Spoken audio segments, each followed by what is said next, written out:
16. 16 is the nothing personal word of the day. Friday, July 24th, whenever you're listening to this, it may be today. If you're watching on YouTube, on the Nothing Personal YouTube channel, you're going to see clean faces everywhere. Yes, indeed. Yesterday was quite the day. Major League Baseball actually started. The season actually started. It was July 23rd. It should be like almost the trade deadline, which is normally July 31st. But no, COVID happened. Then the beards happened. Then the shaving happened. And then all of a sudden, first pitch is going to happen. And there's an announcement made that the playoffs are all of a sudden going to be expanded. And everyone is scurrying around, trying to figure out, what does it mean? Is there going to, how many teams? What are the seedings? What are the rankings? Rumors everywhere. Is there going to be a selection show? This was my favorite rumor of the entire day. Let me rewind. Major League Baseball announced several weeks ago that they were imposing a 60-game schedule on the players. There was no agreement between Major League Baseball and the Major League Baseball Players Association, although they had both agreed to the universal DH and to expanded playoffs that would have taken 10 teams and made it 16. However, when they couldn't come to an economic agreement, the expanded playoffs were off the table. So when Major League Baseball imposed the 60-game schedule upon the Major League Baseball Players Association, expanded playoffs were not part of the equation. However, what you heard here on Nothing Personal is negotiations continued under the dark of night. Hello? Is this the union? Hi, it's Dan. I was just saying that we'd like some more revenue, please. Any chance of expanded playoffs? Well, Dan, this is Bruce. And the answer is, yeah, but show me the money. So baseball said, all right, we'll give you 50 large, 50 mil, and let's expand to 16. They go back and forth, no agreement. They're not done. What is the one caveat? The agreement had to come before the first pitch of the season. The first pitch, as you all know, was 7:08 p.m. Max Scherzer to Aaron, I no longer have Tommy John. I'm ready for opening day, Hicks. But there may be a delay in the game, which would have been bad for the follicles, but good for the negotiation. Maybe it'll be a rainout. Maybe they've got till 10:08 Eastern when the first pitch would be thrown by Clayton Kershaw. No, I mean Dustin May, because Kershaw got hurt. Uh-oh. The weather looks good. Hello, Bruce, Tony. We got to get this done by 7:08. Scherzer's warming up. Let's just do 16 games. What about the selection show? Can we do a selection show? I think we should have the division winners select which opponents they want to play. What? We don't have time to deal with that. All right, let's just do 1-827-3645. And, oh, wait a minute. What about the division winners? They've got to make the playoffs. What's the benefit for them winning the division? What's the incentive? Okay, we have a perfect idea. They can host the first 2 out of 3 series, and all the games will be at home. Does that work? Are you cool with that? All right, let me get back to you. We've got 5 minutes. 16's the word of the day. I spoke to Molly Ringwald. She told me I could borrow 16. Anyone get that? I know. If you have to Google it, I'm disappointed. Coca, are you awake? Coca is so happy his beard is gone that I think that he's dancing on his tiptoes. I'm not sure he's paying any attention. When I say Molly Ringwald and 16, what do you say? He says crickets. Although, now that he had his beard gone, I believe he may be on different websites than the current Zoom website to do our show. In any case, 16 is the word of the day. Let me explain to you how expanded playoffs are going to work and why it's so interesting, exciting, but why there's certain teams who are clearly despondent beyond repair. So, Major League Baseball has 3 divisions in the American League, 3 divisions in the National League: East, Central, West, American National. At the end of 60 games, there will be 1 team who wins the division. There's 3 American League teams who will be in the playoffs. But in the American League, there will now be 8 playoff teams. 8. Well, 3 division winners, that's only 3. Now what? if you finish in second place, you will be seated either fourth, fifth, or sixth. Let me make sure I've been clear on that. Division winners will be seeded 1, 2, and 3 by record. The best record, first seed. The second best record of the division winners, second seed. Now, there could be a second place team in a division that has a better record than a first place team in another division in the same league. You with me? Doesn't matter. The division winner is still one of the top 3 seeds. So then we've got 1, 2, 3. The second place teams will then be ordered according to their record against not each other, but their record. Who's got the best record of all 3 second place teams? Those are your 4, 5, 6 seeds. We still have 2 more playoff teams. Those are the quote unquote wild card teams. That's the story that they're sticking to, that it's the top 2 teams in the division plus 2 wild card teams. It's actually 5 wild card teams, but don't get me started. So once you've got 6 teams in, first place and second place in the 3 divisions in each league, then the next 2 best records are the 7th and 8th seed. All right, I'm going to take a test. Books closed, pencils up. Which team gets the number 5 seed? D D D D D D D D D D D D D. Who are 3 men who have never been in my kitchen? Oh, sorry. I was channeling Cliff Clavin there. The answer, the 5th seed, is the second best record of the 3 second place teams in each league. Oh, I got it wrong. I have to say, what is the second best record of the 3 second place teams in each league? Question mark. We bet it all and we win. So what was rumored is that the top 4 teams, which would be the 3 division winners and the best record of the second place teams, would get to in some way choose which opponents they wanted to play, with the first seed getting the choice of any one of the bottom 4 teams, the second best record of the division winners getting the choice of the remaining 3 of the bottom 4 teams. And I said, there's no chance that's happening. Can you imagine you walk into your clubhouse and you sit with your guys? I'm going to give you 2 teams. I was talking to Hakeem Dermish, who's a great anchor for CBS Sports HQ. He's on the all-night shift. So if you haven't seen him, you should. Based in Connecticut. He's saying, the Yankees, they beat the Twins every single year in the playoffs. So if the Yankees get the opportunity, they should choose the Twins.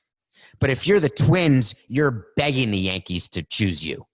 You want that blackboard material. You want that incentive. There is no way that I would allow my manager, my general manager, or my owner to in any way pick an opponent. It may be good for TV. And the commissioner of baseball had said that this is something possible.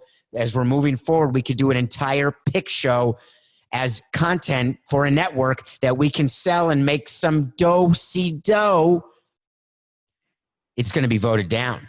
I would get 8 teams to block that vote in a nanosecond. Not worth it. That's an NWI. There's enough screwing with the baseball gods.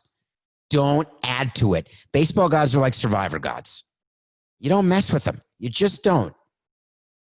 You mess with the bull, you get the horns.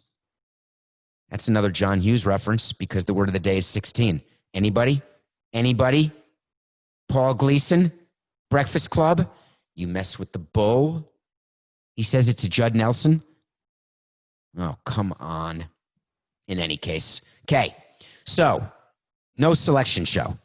1 plays 8, 2 plays 7, 3 plays 6, and 4 plays 5. How many games, you ask? Well, the first round is 2 out of 3, and there's no byes. Yes, that means if the Yankees have the best record in the American League, they will be playing a 2 out of 3 game series starting September 29th, ending October 2nd against the 8th seeded playoff team in the American League. But here's the advantage you get if you're one of the top 4 seeds. Hold on to your knickers, everyone. It's a big advantage. This is huge. This is like an immunity advantage on Survivor. Or a challenge advantage where you get to start like 10 minutes ahead of everybody else. And then it turns out it doesn't mean a thing because everyone catches up to you because you can't untie knots quickly. The advantage is that you get all 3 games at home. Huh? Okay. I get to sleep in my own bed for 3 games, but I don't get a bye.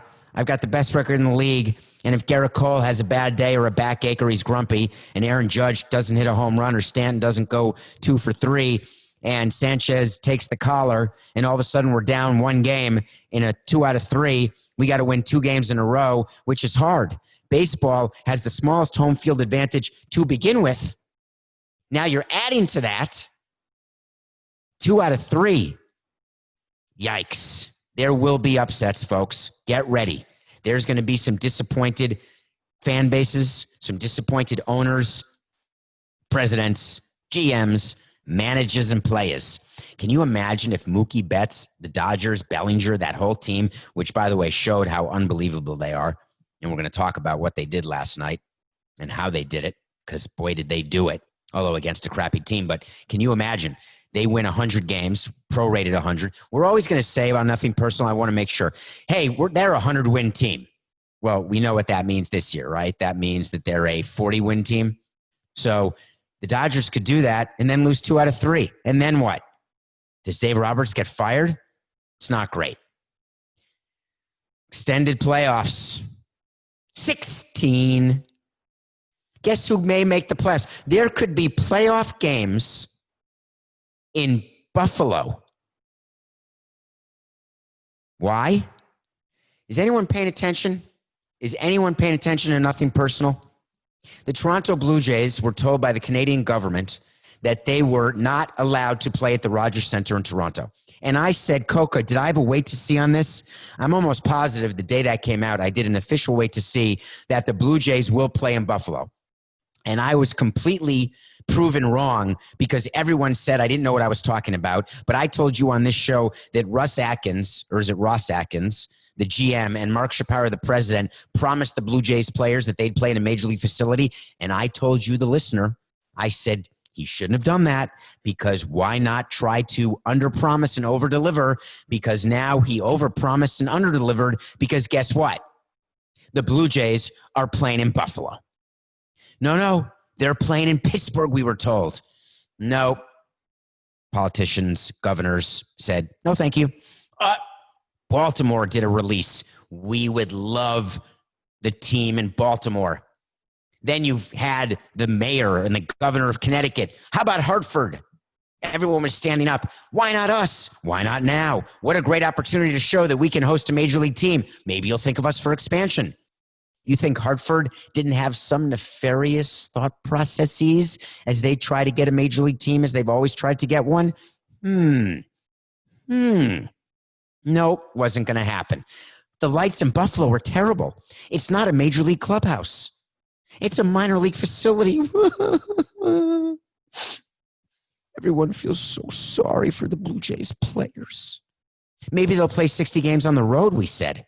There'll be nomads, the Toronto Nomadics. Just pay attention. They're going to Buffalo. Now, what's the worst news of the day? All the teams who used to think that they had road trips to Toronto now have road trips to Buffalo. Now, don't at me at David P. Samson. Don't get annoyed because I'm saying that Buffalo's not a great road city. I'm just saying that Buffalo's not a great road city. And you're saying you got to stay in your hotel anyway. And I'm saying, okay, not going to happen. I think Buffalo may be added to the list of what our players used to call as their rest cities. St. Louis was on that list. You go to the city and you don't go out because there's nothing to do, so you rest for when you go to the New Yorks of the world and the Montreals and the Torontos and the Washingtons. I think Buffalo will now become a rest city. Do I think that the Blue Jays have a disadvantage by playing in Buffalo? Absolutely not. They have a disadvantage because they play in the AL East. Do I think the Blue Jays have a smaller chance of making the playoffs now? No, they actually have a better chance of making the playoffs because they're expanded to 16. Wait to see what's correct. That was July 20th. You can book it. Mark that a yes. Hold on, I got to do a nasal test. Wait for it. I'm going to stick my reading glasses, my plus 1.5ers, right up the schnozzle. Schlemiel, Schlemazel, Haas and Pfeffer Incorporated. We're going to do it.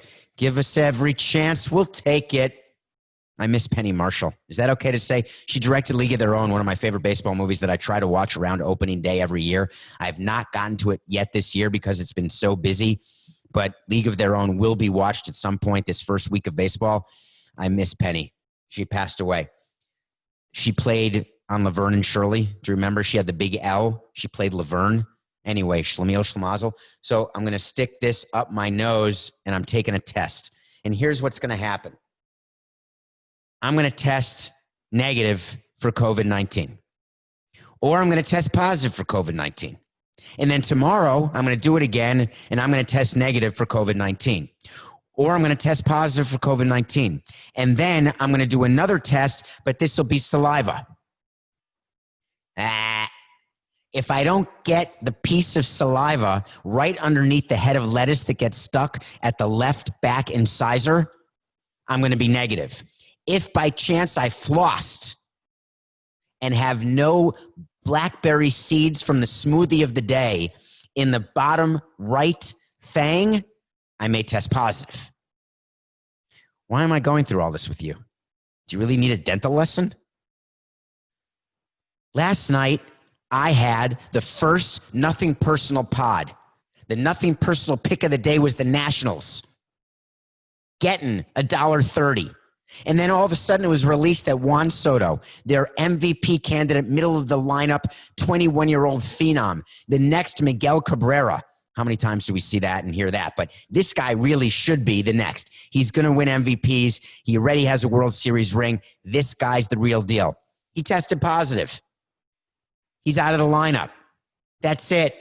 Our NP pod is screwed. I told Coke I wanted to absolutely refilm the entire show. But no, I stuck to it. This is an issue because then throughout the day, I started preparing everyone for what the reality would be in baseball. The reality would be that when you think you know your lineup, you've got to be ready. That's why there's a taxi squad. That's why there's 60-man rosters as everyone's ready at a moment's notice, because a positive test, 5 minutes till game time, you're out. You can't play. Juan Soto took that test a day before or 2 days before, but didn't get the result until the afternoon of opening day. Done. He can't play. He then took 2 more tests last night, both negative. So if he has another negative test anytime after, let's say, 7 p.m. tonight, he could actually play tomorrow, which would be game 2 of the season. There's so much confusion about what happens when players test positive and negative that MLB and the union came out with a bit of a clarification.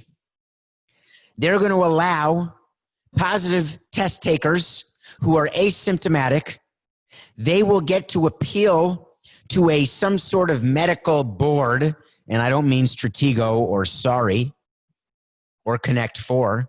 It's some sort of group of individuals jointly chosen, let's say, by the union and by the teams, by the owners, to figure out if the positive test taker is asymptomatic, and then to figure out like 4 or 5 other criteria, then to put it into the Dr. Seuss Starbelly Sneetches machine, and out comes a ruling, yeah, we know you had a positive test, but you're asymptomatic, and you passed 4 of the other 17 criteria, and our group says you're GTG. Good to go. Oh my God, I can suit up. I'm playing. Back in the lineup. Put me in, coach. I'm ready to play today. That's what players are saying because they're sitting home with a positive test and they feel great and they're missing games. Now, Remember, if you're on the COVID list, you're getting service time, you're getting paid, but they want to play. I would like to tell you how it's going to work going forward with testing and with positive versus negatives versus who's going to play versus who can't. And I'm here to tell you, because I'm nothing personal, we do it honestly. I don't have the first clue, and neither does anybody else, because new reports are coming out every other day. There could be new protocols. A positive may be a positive. A positive could be a negative. A negative could be a false negative or a false positive, but it may be true that you were negative, but you could be positive. Or you could have a true positive that used to be a false negative that then becomes a true negative because the positive ends up being false. Or in a very, very unique scenario, you could have two negatives that turn into a positive. Please tell me that you're laughing at home. Anybody? Dylan Berger, you've got to be laughing. The physicist who listens to this show. Anybody? Coca? Could you be my studio audience today, Matt? Tell me that you're listening to the show. Tell me that you understand that and you laughed. No, he's not even talking to me. Coca, you can't, I know your beard's gone, but you can't whisper. No? Okay, I'm going to explain it. No, I'm not. If you don't know the two negatives are equal a positive, then there's nothing to talk about. I'm moving on. Okay. When we come back, do you know how famous Norman Jewison is? Welcome back. I wanted to talk about Norman Jewison today because he directed a movie that I watched a few days ago for the 14th time, and I absolutely love it. And it is necessary to discuss it with you today. It stars Iron Man. Actually, Marissa Tomei is also in the Marvel movies somewhere. Isn't she Peter Parker's mother? She's the Oscar winner for My Cousin Vinny, but I think she's Spider-Man's mother, but I could be wrong.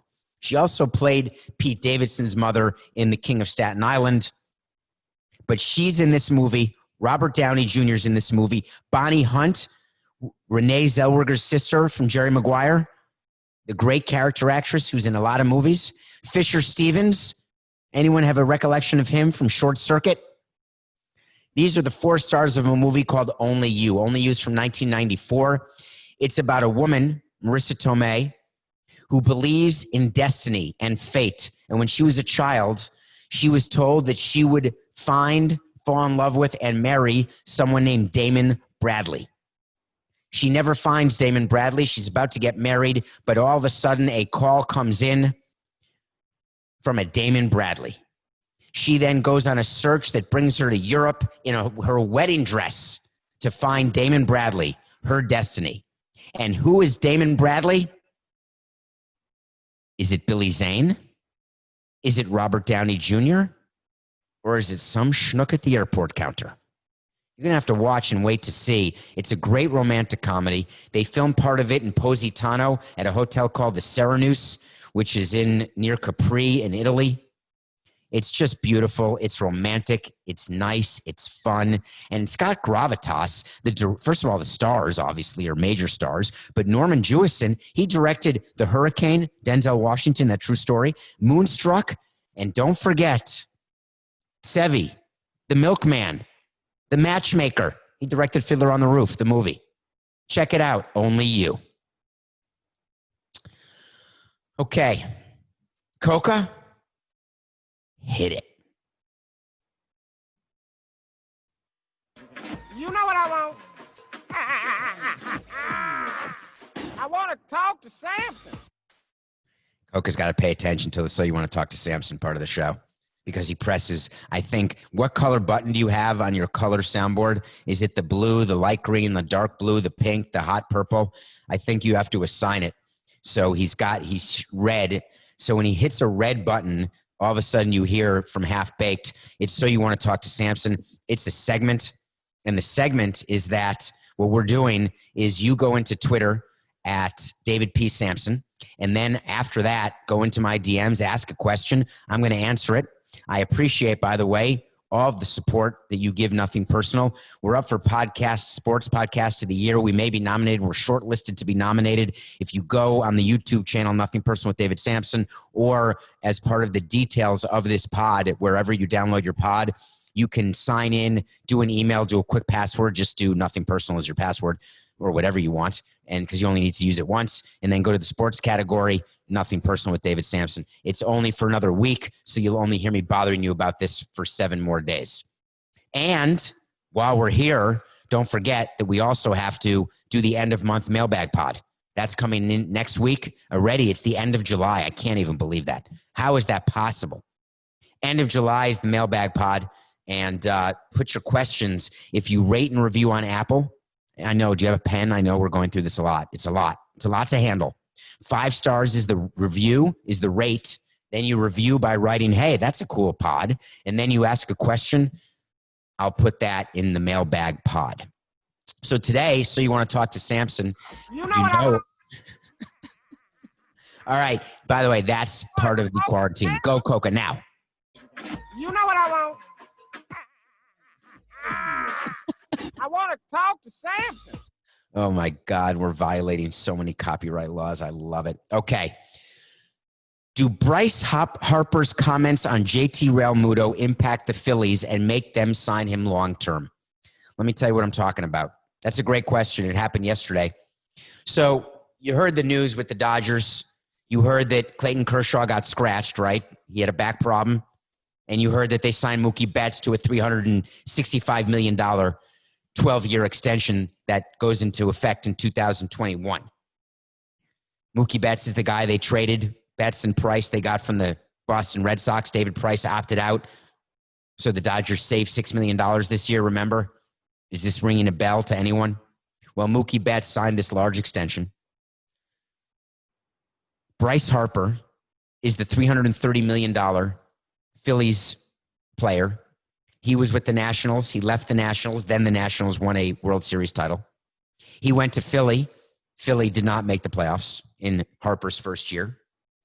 Harper's another one of the players, much like Patrick Mahomes, who left money on the table because he wanted players around him.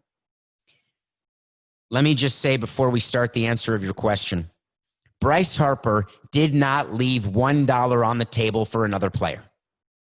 He wanted to beat Stanton, and Stanton was signed for $325 million. He wanted $325 plus, and he waited and waited and waited, and he got $330 from Philadelphia way back in February, as spring training had already started back in 2000 and I don't know the year. It must have been February of 2019. Isn't it amazing that we don't know what year it is? We know it's 2020, but what month and when things were? I believe Bryce Harper signed with the Phillies in February of 2019. Now Bryce Harper's claiming, as he did during his press conference, when he also said he wanted to help bring a World Series championship to the Nationals. Check that out on YouTube. It's hilarious because he did bring a World Series championship to the Nationals. So Bryce Harper got the $330 million, and now he believes he owns the team. Bryce Harper, you don't own the Philadelphia Phillies. You're going to throw your weight around and think that you can pressure the owner, John Middleton, and the president of baseball operations, Andy McPhail, one of the most experienced executives in baseball. And you think your comments are going to do anything? You must, because you keep doing it. And you did it again. Why? Because he wants his teammate, a former Marlin who we drafted and I know very well, and he is, let me tell you about JT Realmuto. He's the Phillies catcher. The Marlins traded him to the Phillies. I did not. I would have already been gone by then. He is a leader in the clubhouse. We knew this from the minute we saw him. He was going to be a leader, a captain, and the best catcher in baseball. And I don't say this often because we don't get a lot right. We miss a lot. I missed a lot in 18 years. A lot. Like a lot. But not with JT. We went to JT to sign him to an extension when he was a young player. And it didn't happen because back then he had never won anything because the Marlins hadn't won anything. He had no batting titles. He had no MVPs. He had no silver sluggers. He had no gold gloves. But he was going to be really good, and we wanted to pay him a lot because we tried to do a Yelich-type deal, the first Yelich deal, where we could get an advantage. We were told by JT that he wanted to be paid in his free agent years the equivalent of what Buster Posey and Joe Mauer made, if not more. He wanted to set the market for catchers. And I sat with JT in a lunchroom. I don't remember what city we were in. I really don't, because they all look alike. Eventually, when you're on the road enough, all the cities, all the hotels, everything looks alike. That's why actually there's a printed itinerary that players get so you know what city you're in. And we get the itinerary too as traveling executives. There's a player we used to have, one of my favorites, Luis Castillo, and he won the World Series with us. He's second baseman. He never knew what city he was in. He never paid attention to the itinerary. And he would always ask, where are we? Because he literally wouldn't know, because you get on the plane lands, you get on a bus, you go to a hotel, your key's waiting for you, you get in your room, you look at the itinerary, I've got to be at the ballpark at 3 p.m., you leave your hotel at 2:40, you get in the ballpark at 3, then you go back to the hotel, you get some food ordered in, you do whatever you're going to do and whatever, and then you get back on the plane. You get your bags packed for you, and that's it. So I was sitting with JT somewhere, and we were talking about this offer, and I said, JT, you're getting the highest pre-arbitration offer of any catcher ever. And he said, I won't do it. I won't give you free agent years if you don't put me at a level of Mauer or Posey. And I said, how do you expect to get there? He said, well, that's where I deserve to be. And I said, you may at that time, but you don't now. And this was years ago. Well, we're now at that time. JT Realmuto will be a free agent at the end of this year. He has worked his way and gotten to the promised land. Not very many players do, and he has turned into exactly what we thought he would turn into. The best catcher in the game. He wants a contract that is higher than Joe Mauer and Buster Posey, more than $23 million a year, average annual value, which is what Mauer got. Remember when Mauer signed that huge deal and he ended up at first base with the Twins and they never won with Mauer? I don't think they won anything. They may have made it to the playoffs a few times, certainly no rings. So Harper has been carrying JT's water because JT was negotiating before COVID hit. There was a lot of pressure on the owner, John Middleton. They thought they were going to get a deal done. They could not get a deal done. And then COVID hit. And then, correctly so, the Phillies said, listen, it's a new ball game. We don't know what the world is going to look like. It doesn't make sense to sign a free agent right now or a free agent to be. This is before Mookie Betts signed. And I told you that I agree. There's no question the Phillies should not, as stupid as they were to give Harper $330, why compound stupidity with stupidity? You don't know where the market's going to be. You don't know the long-term revenue impact. You cannot put yourself in a position where you're going to be paying a luxury tax, and you do not have to be. You just can't. It's not responsible. But Bryce Harper would have none of it. He said, I'm going to be here for a long time, and I want what's best for the organization, and I think everyone in our clubhouse wants what's best, open parens, SIC for them. So I think from the top to the bottom, we have guys in control that we want that as well. Harper said, so if JT is the best for our organization, that's going to set us up long-term to try to win World Series. We can do that. And now we get to the sentence. I think my contract is pretty suitable to bring guys in here. That's why I lengthened it out for as long as I did. Hopefully we can get that deal done to the best of our ability. I don't even know what to say. I really don't even know what to say. You don't have that right. Do you think that John Middleton is reading that statement and saying, you think that you took 13 years? You took 13 years because that's the only way we would get you to 330. And you needed to beat Stan's 325. Why not just come out and say that? Just be honest about it. Say, yeah. Instead, he says, I did this so we could sign these players. Give me a break.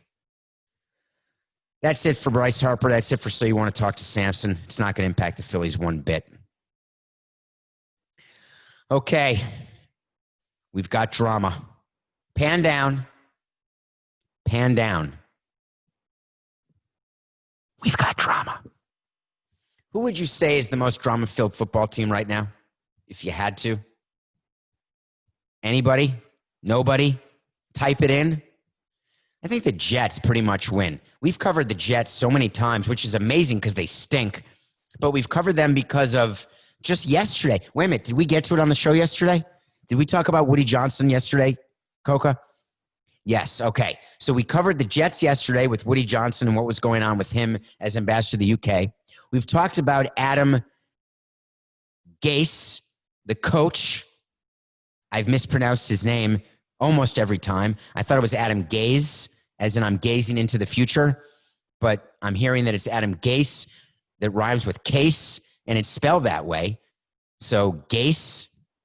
Anyway, the guy that the Dolphins fired, remember? Couldn't get along with his players. Then he got hired by the Jets immediately. Remember that?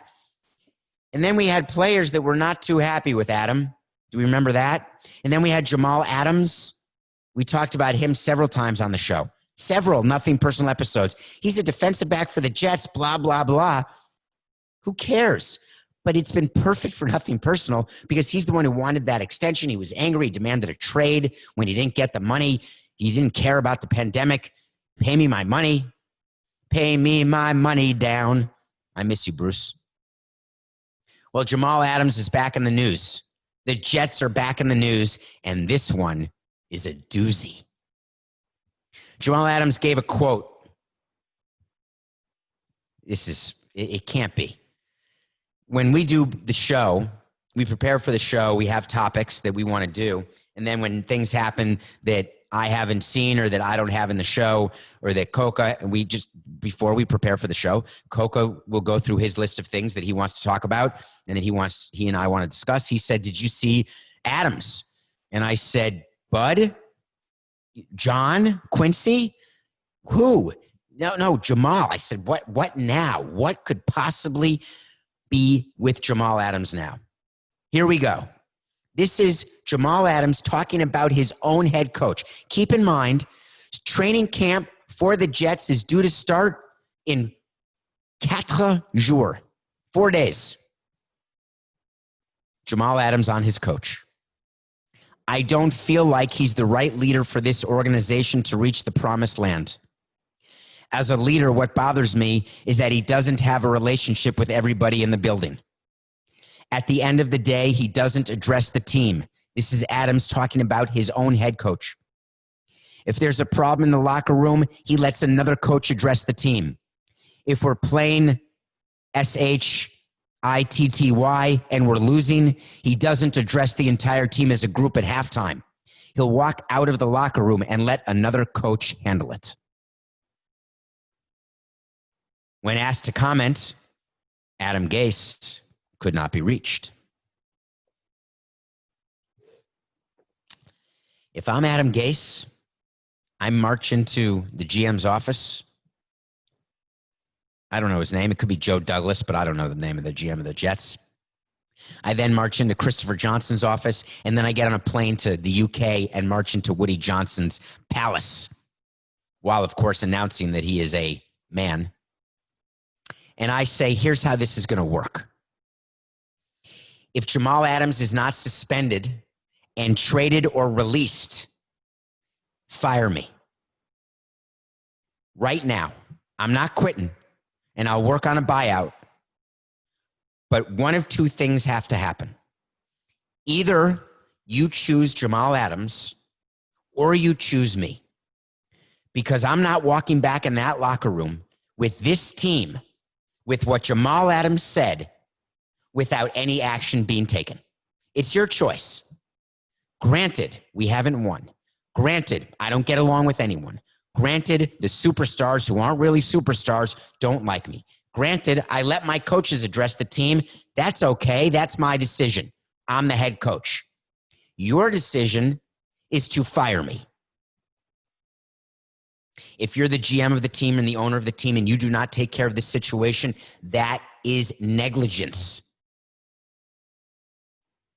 When you've got a player who goes this public for retribution, which means it's not a source. This was actually said by Jamal Adams.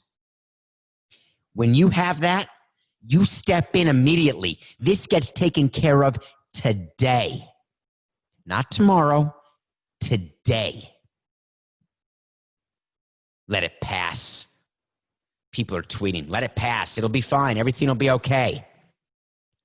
If you're Adam Gase, you cannot let this pass. If you're the Jets, you cannot let this pass. And if you're Jamal Adams, what are you doing? You don't go public against your head coach, no matter how incompetent he or she is. You don't do it. You think that makes you attractive to teams who want to trade for you? If I'm an owner of another team and I say, Jamal Adams, boy, he better be the best defensive back in the league because you know what? He's a big pain in the tuchus. And that's not promoting team building. There's going to be something that happens here. It's not my wait to see. Maybe it should be. You know what? Coca, let's do an on the change, wait to see on the change. That's not the expression. On the road. I don't think that's the expression. On the fly. Oh my God. It's right presque vous. Right here, tip of my tongue. We're going to do an on the fly change of the wait to see. I said we're going to do a double because this wait to see is so good. Remember I told you that Juan Soto tested positive right before game time and then he couldn't play? A starting pitcher this season will get Soto'd. It's now a verb. So there will be some sort of positive test. Oh, that's funny, Coca. He wants to call it a soda pop. Get it? Soda pop? If you're from a place that calls it pop. Soda pop, Soto, popped for COVID. Yeah, okay. Let's just not do that and just say wait to see. Wait to see is when if we get it right, we tell you, and if we don't, we tell you. We got the one right with Buffalo and Toronto. 2 wait to sees today. 1, there will be a starting pitcher that will be a game day scratch. A game day scratch because of a COVID positive test. Even with all the changes right now, where a positive test could mean negative, the 2 negatives, remember that whole shtick I did like 20 minutes ago? I'm sticking to the wait to see, and there will be a starting pitcher who gets Soto popped on the day of game. But the second wait to see, a little more risky, but it's got to be a definite if you're running a team. When the regular season starts for the Jets, I have an earlier wait to see from sometime way back when that Adam Gase will not be the Jets coach in 2021. That is from a time long, long ago. I can't even remember when that was. It was another Adam Gase special. My wait to see double feature is that game 1 of this season will either have no Jamal Adams or no Adam Gase. By the way, that was only a month ago on June 26th when I had the Adam Gase wait to see. I swear to you, Coca, it feels like a year ago. Game 1, either Adams will be suspended a game, he'll be traded, released, Adam Gase will be fired, he'll quit, something will happen. Game 1, both Adams and Gase will not be in a Jets uniform, one or the other, and that's it. That's my wait to see. And I close this week on a serious note and talk about some of the social justice issues that have gone to the forefront and some of the frustration that people are having on both sides of this issue. The NBA players, when they're being interviewed in the bubble in Orlando, are taking a lot of time during their interview, and they're not answering any questions about the NBA. They're talking about wanting the arrest of the police officers, those who killed Breonna Taylor. The NBA players are doing this as a way to show solidarity and to keep that issue at the forefront. This was all part of the discussion with Adam Silver, the Players Association, and the owners as they return to basketball while keeping the social issues at the forefront.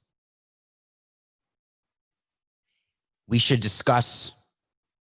There are ways to discuss both sides of this. The media has to get information from the players about the team, about the player, about the on-court action. There is a time to talk about the killers of Breonna Taylor. You can have double the media session, but you've got to answer questions because those media people have a job to do. The Tampa Bay Rays in baseball tried to do today what no other team I've seen do. MLB had a few patches. They had a few stencils for Black Lives Matter and other social justice sayings. The Tampa Bay Rays on opening day of a season where they could very well win the division tweeted out on their official account, "Today is opening day," which means it's a great day to arrest the killers of Breonna Taylor. Ladies and gentlemen, the world is changing. The world has changed. We may look back at 2020 as the time when social injustice and racism and understanding of all of the issues that exist have now become at the forefront, and solutions could be coming down the pike as soon as possible. On behalf of Nothing Personal, the Tampa Rays, the NBA players, I'm excited we're playing ball. I'm excited that there is still attention on making this country better and changing the mistakes of our past. But I'm most excited that I have a clean face. No, I'm not. I'm most excited that our world is going to get better. I'm most excited that we get to watch games, because when there's games, you very well know it's back to business. Today with the Rays, it got personal.